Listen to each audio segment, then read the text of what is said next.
Olá, tudo bem? Eu sou José Ático e hoje estou na casa do pintor, arquiteto e professor Renato Bordini. Hoje nós vamos conhecer um pouco mais da vida e da obra desse neossurrealista que se formou em arquitetura nos Estados Unidos e, surpreendam-se, foi paraquedista do Exército Brasileiro.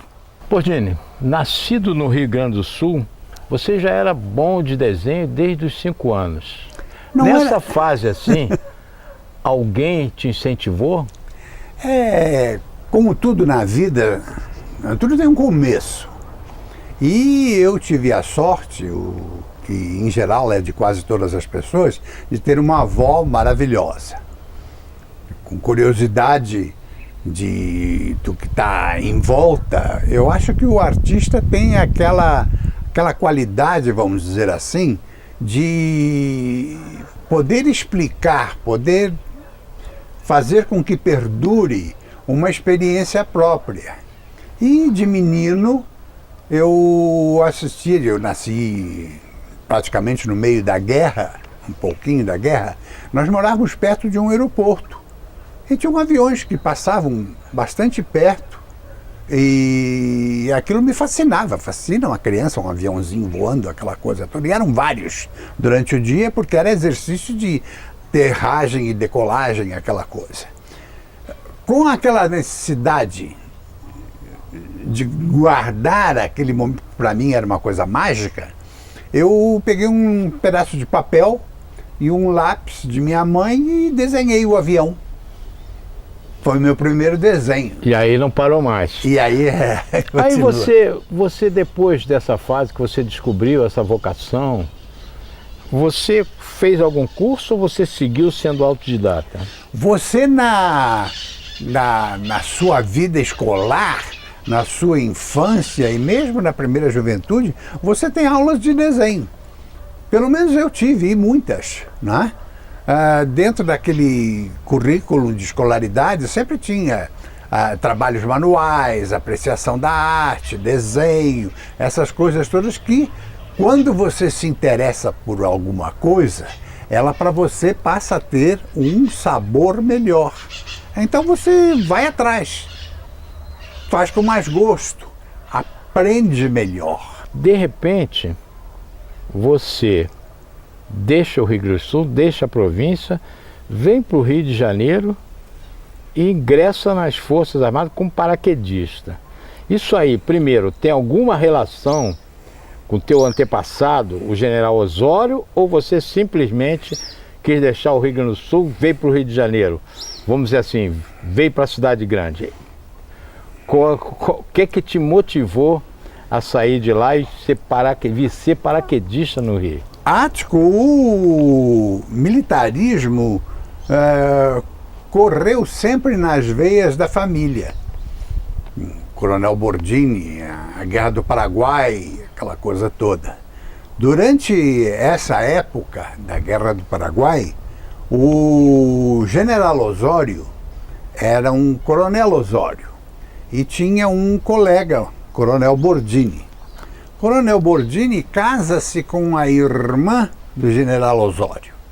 Daí a minha descendência de General Osório, que na realidade não é dele, era do pai dele. Não é? E sempre houve aquela vontade de continuar no militar. Tem muitos militares na família, aquela coisa toda. Vamos ser militar. Preparei todo o meu enxoval.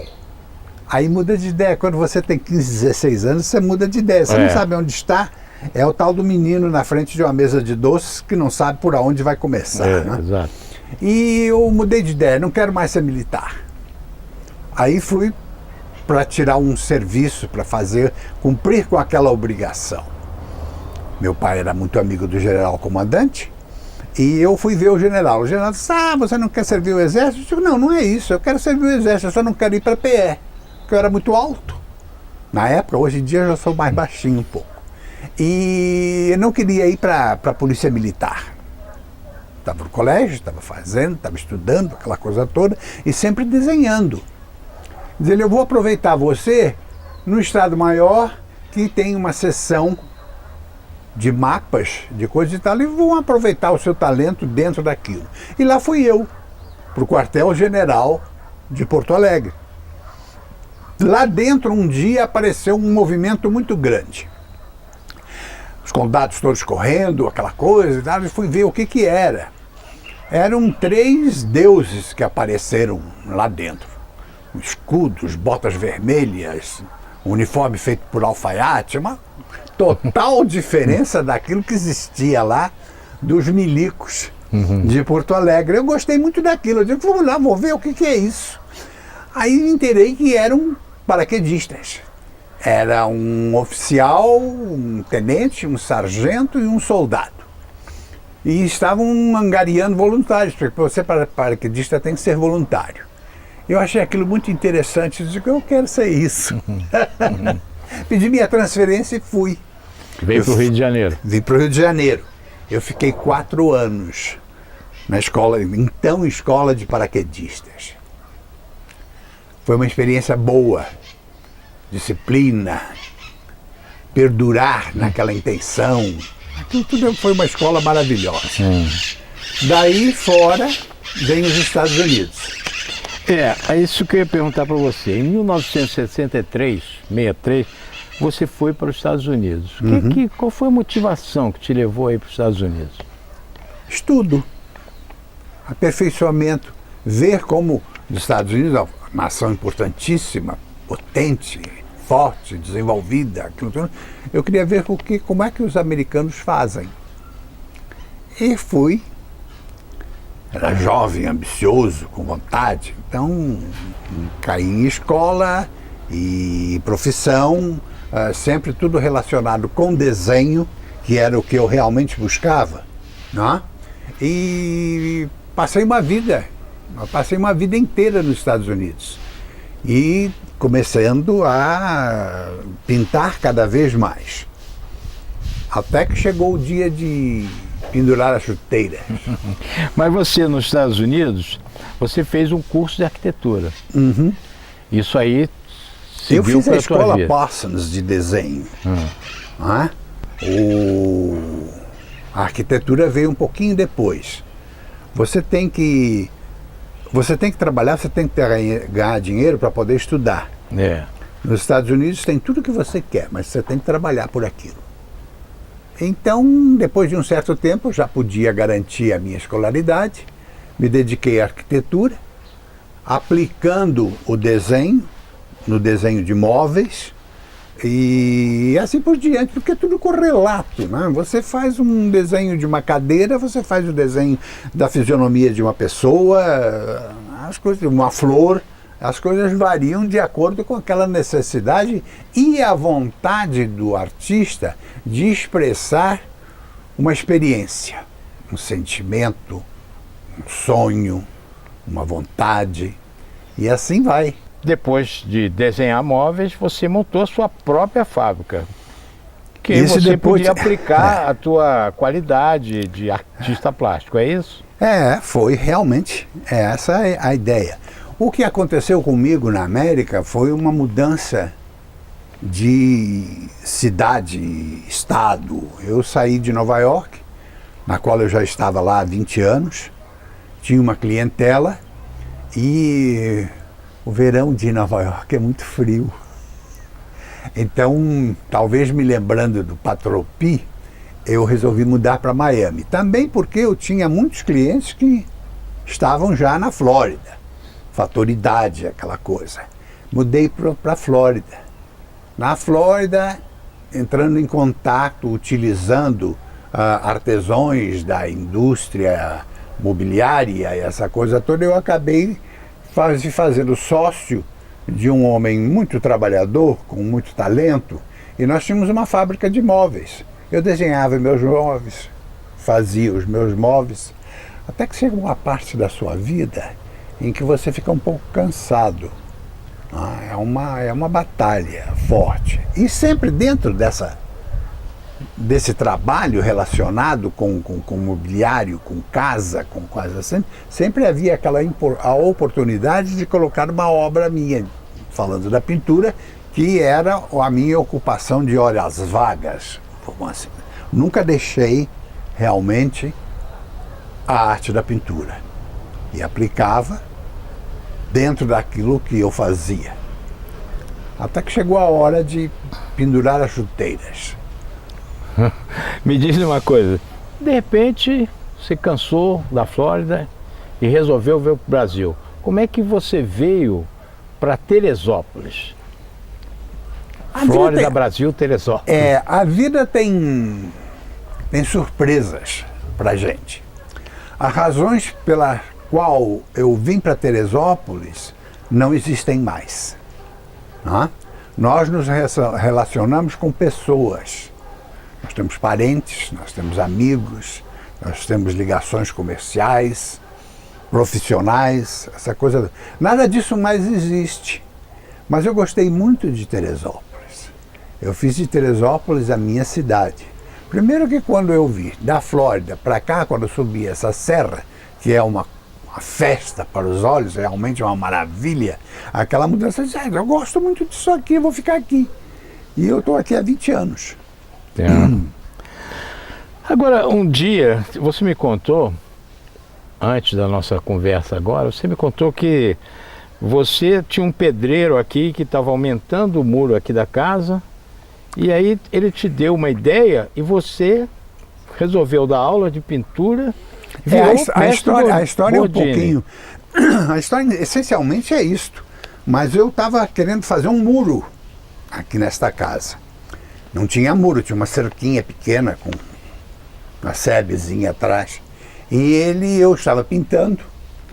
E é engraçado como as pessoas ficam fascinadas quando veem um pintor trabalhando. É uma coisa que fascina as pessoas. Olha, vê como é que ele faz.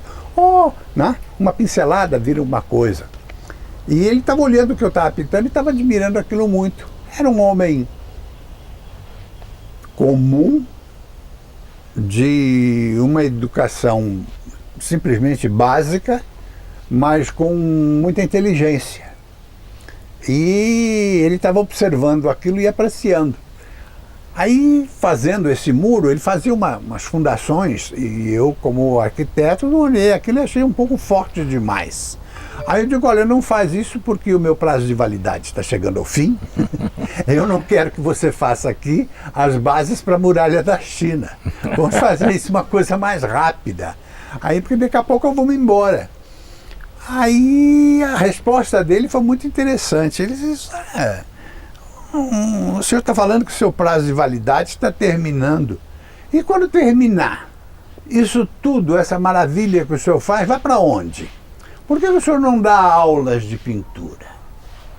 Aí começou, no dia seguinte, no jornal Teresópolis, eu tinha um anúncio, aulas de pintura. Daí é tudo um desenvolvimento, um decorrer de ideias, de acontecimentos, de pessoas, de atividade, em que eu virei aquilo que sou. Mestre Bordini. Mestre Bordini, algumas aulas foram na TV local, isso mesmo? Eu tive a oportunidade de talvez mostrar o meu talento e também com aquela intenção que eu acho que todo artista tem. O artista por excelência, eu digo o artista plástico, principalmente o pintor, ele tem aquela necessidade de compartilhar. O pintor é primeiro um repórter.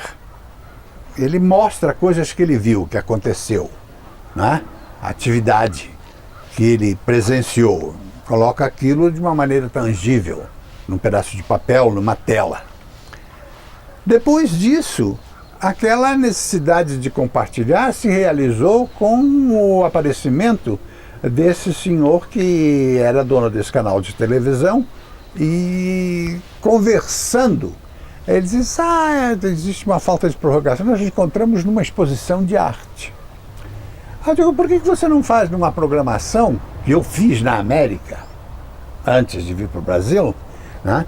Ele não faz uma programação que ensina pintura, os básicos da pintura, aquela coisa. Aí ele diz, essa é uma ideia muito boa, é interessante e tal, mas aonde que eu vou encontrar essa pessoa? Se você quiser eu faço para você. Aí nasceu no ateliê com o mestre Bordini, uma programação semanal que durou 7 anos, em que eu ensinava a pintar e ensinava a história da arte. Foi uma atividade muito boa, foi muito interessante, tive muitos seguidores e uma explanação do meu trabalho bastante ampla. Dá uma definição tua para pintura, pintura lá pro senso. Isso é uma pergunta bastante respondível e que precisa um pouco de elaboração. Primeiro é a razão da pintura. A razão da pintura. A razão da pintura é uma decorrência do desenho. Eu, por exemplo, sempre faço um desenho antes de uma pintura. O desenho é a alma de tudo.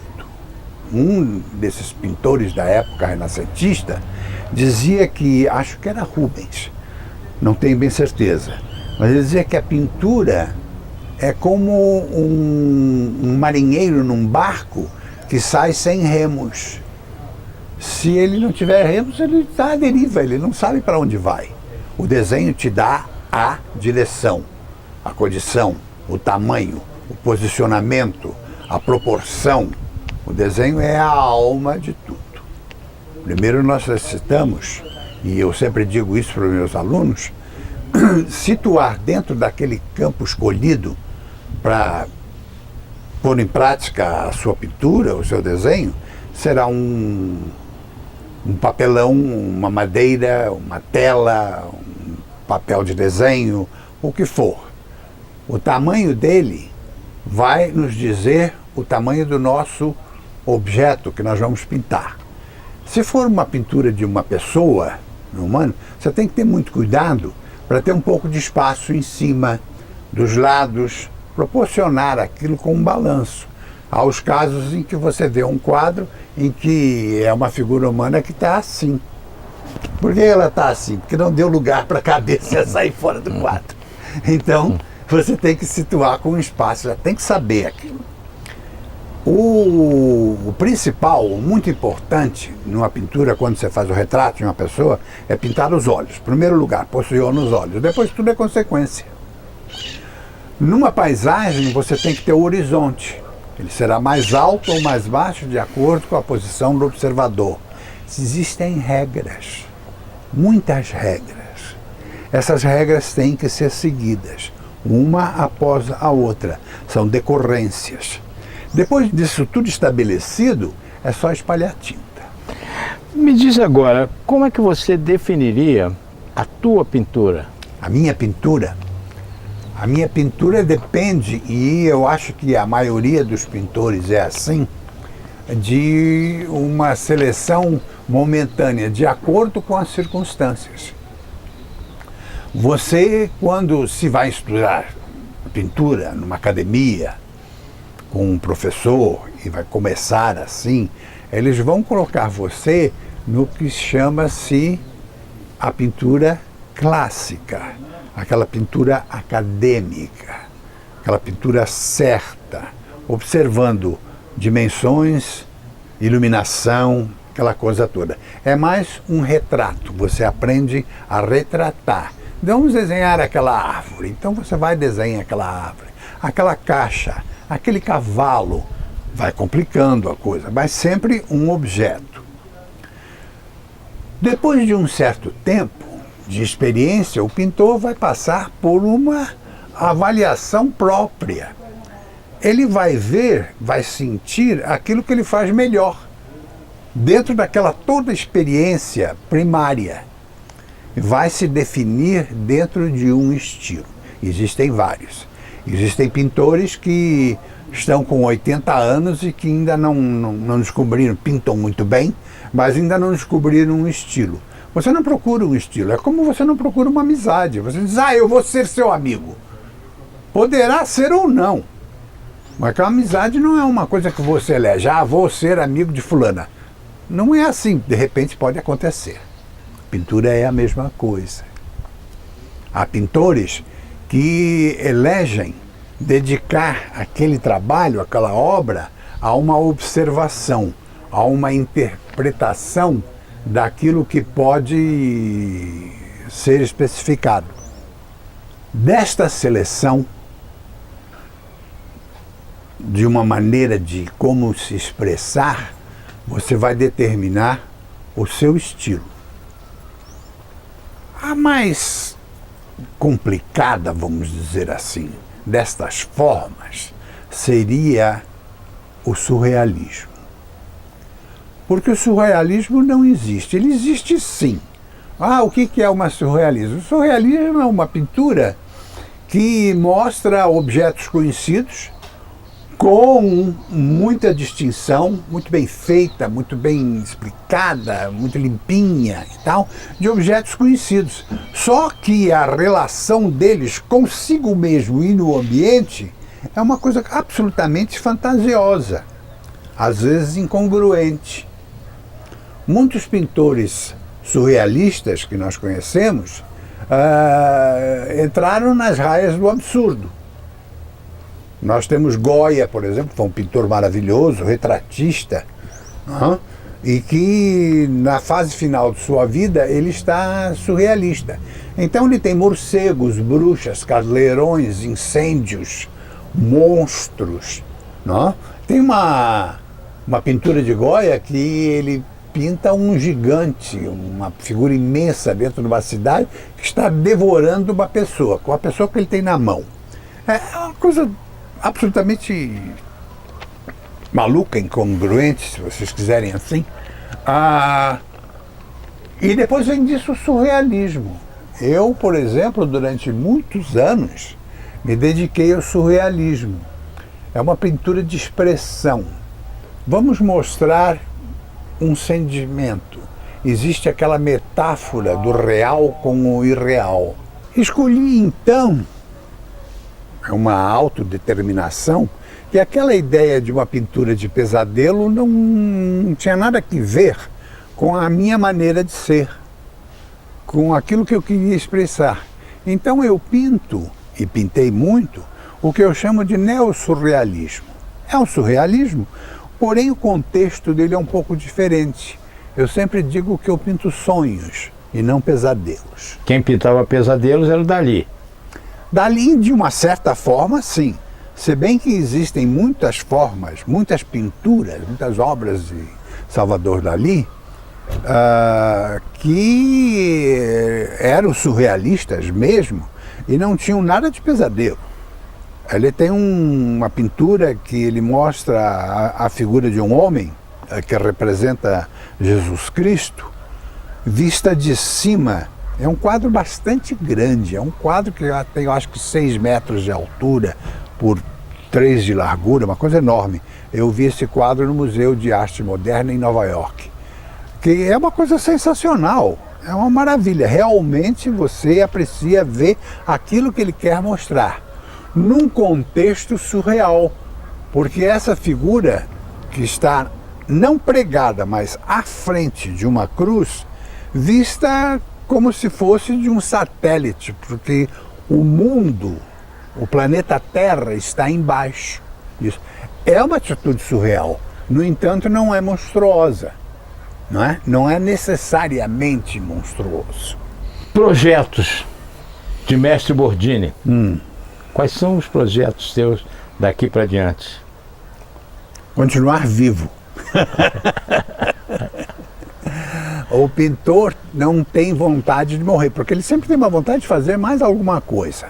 O objetivo da vida é poder fazer, e principalmente nós da academia, somos chamados de imortais, a gente morre igual a todo mundo, mas a nossa obra fica.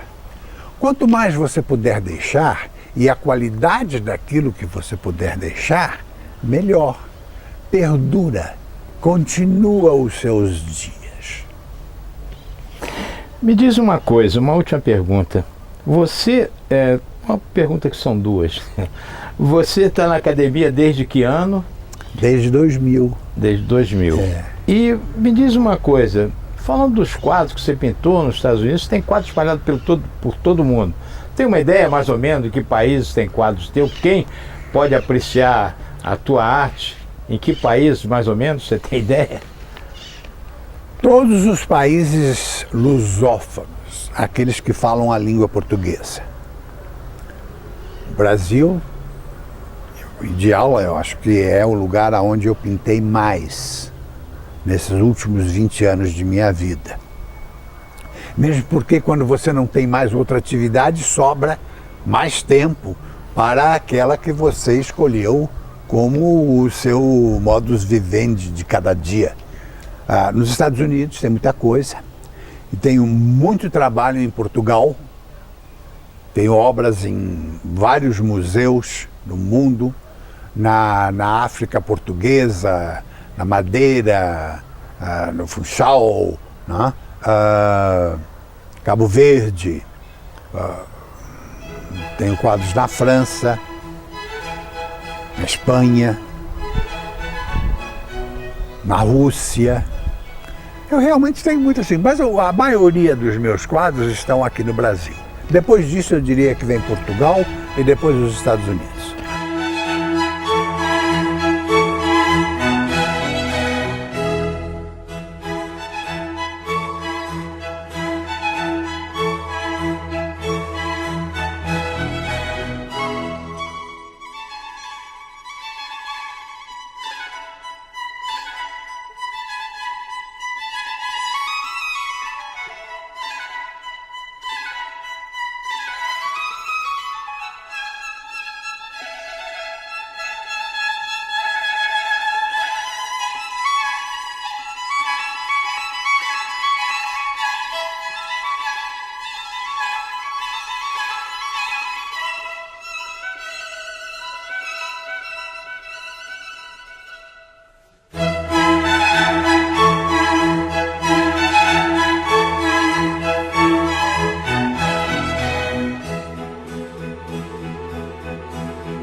Renato Bordini, muito obrigado pela entrevista. Obrigado eu.